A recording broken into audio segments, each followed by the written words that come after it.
that we will also, You know who needs deposits. yeah. But when he evaluates the numbers of So it. this is just a deposit to be considered? The last one was a Fine. $1.8 million webinar, and we refunded $40,000 on the refundable deposits as a business strategy. We're Collect not the actually 1.8. trying to make money So on Kris, the it's fine if deposit. you do deposits as long as you sell 99%, okay? Okay, not 97. 99. I am clear on this candidate. Anything less than 99 That's is good. disappointing. I know how good you are. It's 99%, buddy. Yeah, I think that's, it's all, let the market decide, let the Yeah. people decide. Leave us all decide. It is really helpful. I mean, one of the things that's really fascinating about the sale is that everyone comes in a different shape, color, and box. And if you have a handful of different options, like, wow, this is a company we want. They're a little cold. They need a warm-up process. They need the 25K so that we can actually get to know each other for the next 3 weeks, dance, decide we really like each other, if we like each other, and then we can pull the trigger on the end game. Yeah, and if we pull the trigger on the end game, then the initiation is 25K. Correct. Yeah. So it's two paths lead. Just doesn't matter. It's beautiful. I do think that the line is between the 25K and the step 2 and 3 as it's up there right now. You really don't want to bundle those two together. It's going to just create too much friction, and it's potentially going to get you clients you don't want. Yeah. Mm-hmm. That's the biggest And thing so we want. the thing that Roland has, I think, absolutely figured out on a micro scale compared to what we're talking about is get $25,000 To from people date. to figure out if you want to actually work with 25K to date. you know, and whether you break it into 2 dates, where it's like coffee, dinner, and marriage, or just we went to dinner and then got married. We're gonna do We'll the let the two-step, market the promo decide. two-step. But either way, there's going to be some dating before we get married. Right. And so, Yeah. okay. But we're not gonna date longer than a year. After 30 days, we're gonna put a ring on it. No, we're old. Yeah. You know, We don't have time for that. this is our second marriage. Come on. We don't have time for that. Mm-mm. You know, don't have time to be around. We're old. We're going to die soon. Let's go. We're not kids. We're gonna live forever. Modern medicine is so awesome. But do you want to live a good life or a sucky life? I voted sucky. Yeah. That's what I was Hell thinking yeah. too. I was thinking that way. It's contrarian. You get a lot more validation. There's a lot more benefits for victimhood. There's a whole society There's a called whole woke that will society. embrace you. Like, sign me up to that club. It's growing. So It's next popular. steps. Everything's free. Favorite bucket, Roland? I think the next steps are let's process what we talked about, talk amongst yourselves behind our backs, and we'll do the same for you.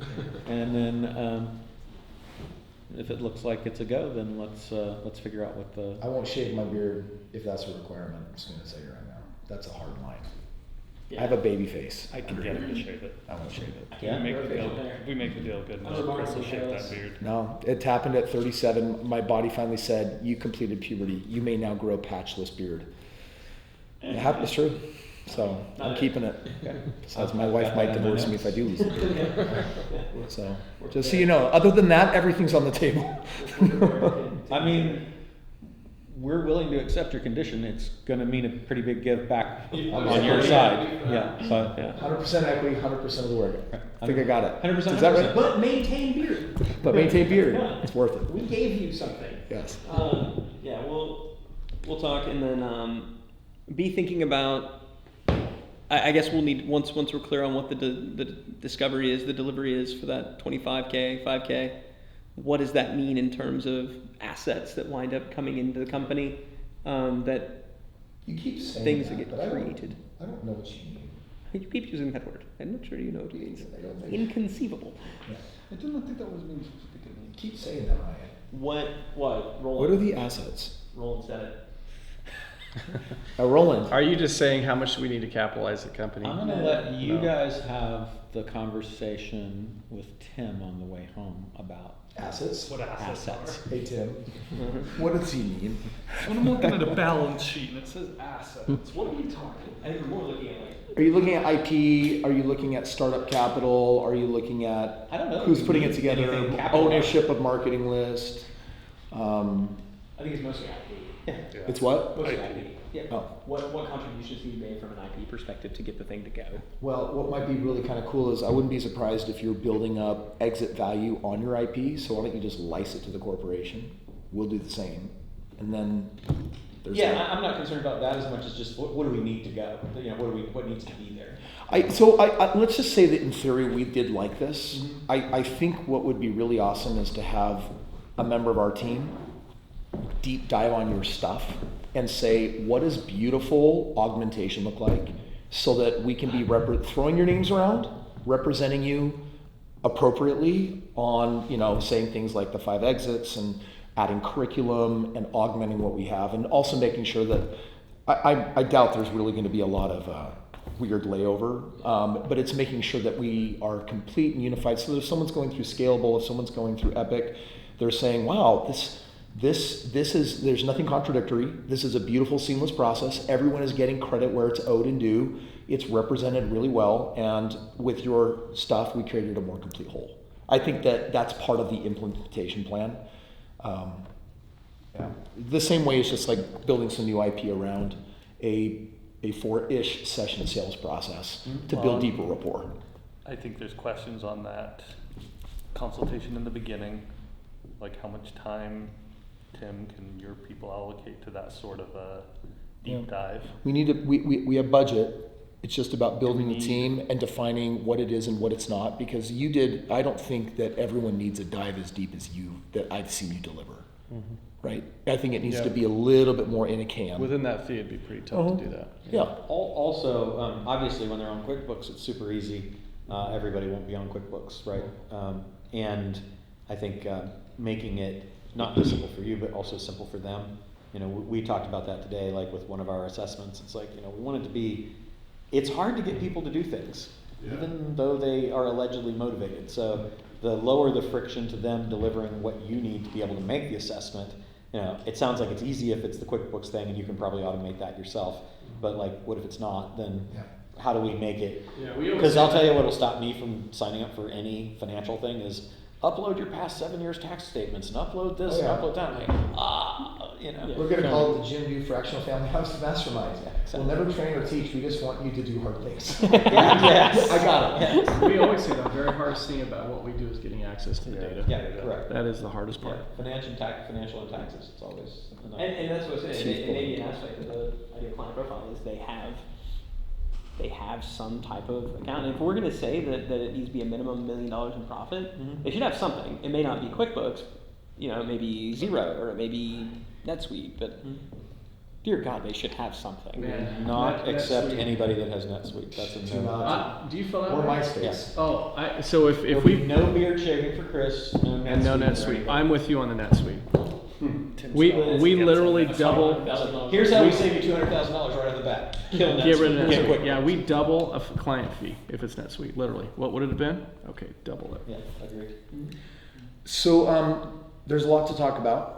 What is your general honest assessment of just today and the opportunity when you contemplate the fact that you've been building this amazing infrastructure across multiple companies, and that at some point it's going to make sense to basically have a company that can help scale, consult for equity And plays. you said honest assessment, right? Yeah, I'm sorry about that. Yeah, authentic. Let me switch hats. It is limiting, I will say. No, I think it's great. It's a place that we can find to go forward at scale, which is something we've been looking to do for a few years now, and I think it's great. It's something that I don't think we want to do the scale part. So I know that I know you on the last call were like, was this worth it for us to do? I think it is, because we've got really good deal flow and a whole lot more coming, and we've got and I think we have complementary assets to bring. So I like it. You? I'm sorry. You? No. My It's about you. What do you think? My question for you guys is, where does it fit in your model? I mean, which of your customers does it make sense to spring into this side?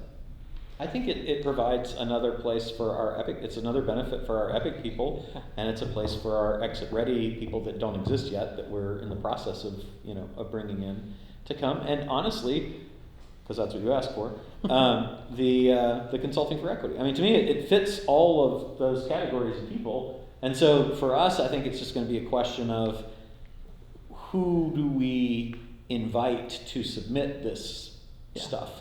At what level do we want? And I think probably it's a phased thing that maybe we make it available to Epic Board first, and then kind of get the bugs out, and they're going to be more Forgiving. more forgiving, yeah, to And be more guinea helpful pigs. of the process. Yeah, And giving feedback. and probably very excited about it. So it'll give Yeah. us kind of a place with our. Is it like 251 people, including the UK people now, something like that?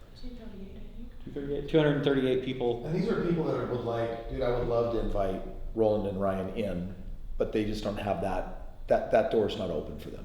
Well, these people have paid $42,000. Yes, but they're not, but there's no consult for equity deal yet. Yeah, we're not partners. It's training, they're not partners, Right.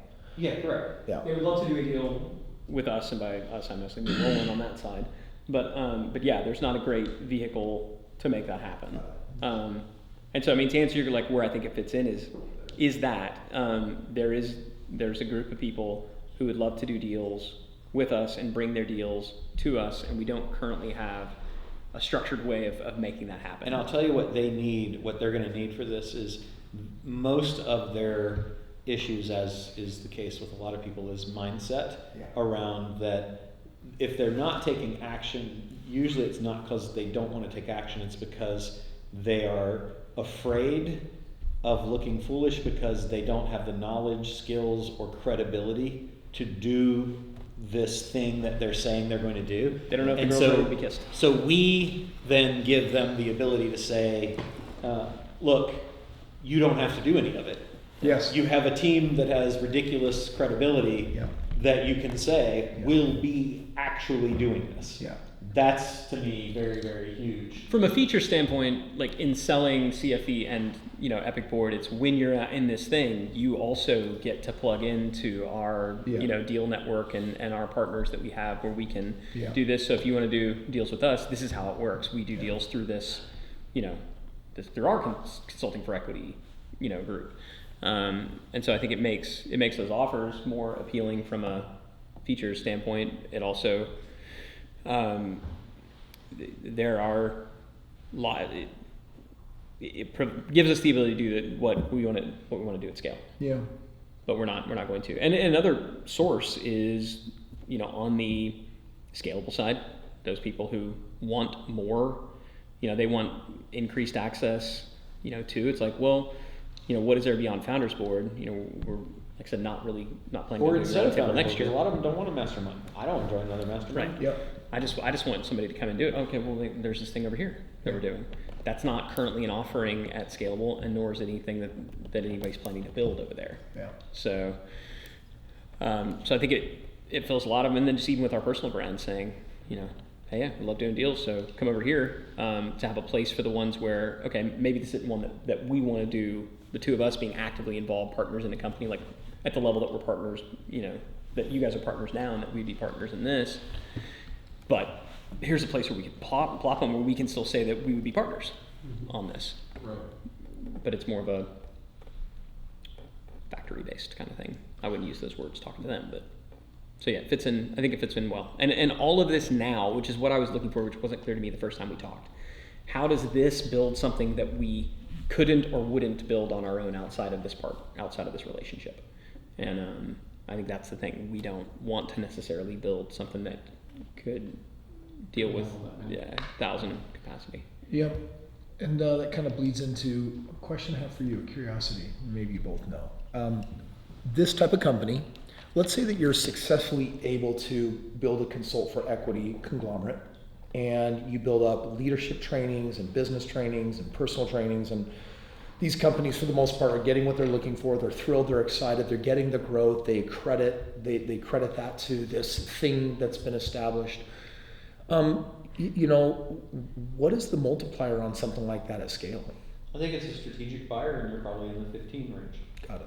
I mean, I think it's a strategic buyer that wants access to deal flow, Yeah. which That's who bought Genesis. I mean, this has happened. There's been companies like this that existed at different parts of the food chain. What was the one that Kennedy told us about?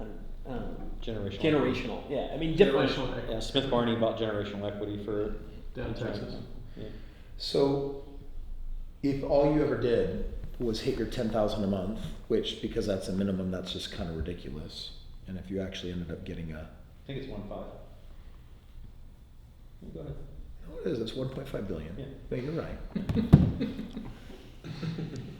So 1,000 companies at 10,000 a month is a billion, is 100 million. At a 15x, it's 1.5 billion. Yeah. So let's say it's only 10. Still a win. Yeah, but if it's 15 or 20, like I don't know what your average ends up being, but you know, you're going to have these outliers that pull that up really extreme. You know, then you're looking at 2 or 3. It's worth doing. And there's exits along the way. Oh, dude, that's one of those where you look at it and we should consider an ESOP. We may Because the taxes will save. Oh my God. Paying attention at all. I mean, if we get to that kind of number, we might be able to afford to put NetSuite in. You are really bad at this. Yeah. What's your experience with NetSuite that makes you feel that way? Hundreds of thousands. Unhappy multiple company user. Years of worthlessness and hundreds of thousands of dollars lit on And fire. the implementation takes 2 years when it's supposed to take But 6 hey, months. the team, our accounting team, got to fly out to Sweet World, and you know, They really So you guys personally tried to do it, we did it. Our companies did it, yeah. I mean, we didn't run it. but you implement it. You Yeah. still haven't implemented it? No, we got off just of it. we spent We got the off the last version of it. Yeah, we spent the last took us like 8 or 9 months to get fully migrated off. Yeah. And now where are you? Each company is on its own dedicated QuickBooks account, QBO. Isn't it amazing? For $50 a month, QBO can actually download bank feeds. NetSuite cannot do that. It's so difficult thing to master. I don't know how. But NetSuite was able to, when we had multiple warehouses and like all this stuff, it's like, yeah, but we never even used that. yeah. Like all the things Our that accounting guy, we have to be on because he's like, look at all the cool things this toy will do, and then, You can add a plugin to QBO to get multiple warehouses. Yes, that's exactly what we ended up saying. There's a plugin. Yeah. You know how we found that? The Google. Mhm. Yeah. The Google. Tim's multiple warehouse plugin for QuickBooks. Yeah. It just came up number 1. Yeah. It's right there. And you don't even have to pay for Google searches. They're free. As many as you want. Did you plug one of those in or no? We don't have warehouses now. We sold that company. Thank God. I'm not missing inventory We're management. generally not fans of inventory. Back orders. I don't want to worry that the longshoremen are striking in Long Beach, which They're just up the road. I worried about. I was like, oh crap, we're now screwed. That's great. They're doing the whole Jimmy Hoffa thing. Yeah. So yeah, I don't miss that at all. Adams. Cool. Or Bits, not Adams. All right, team. Good work. Good.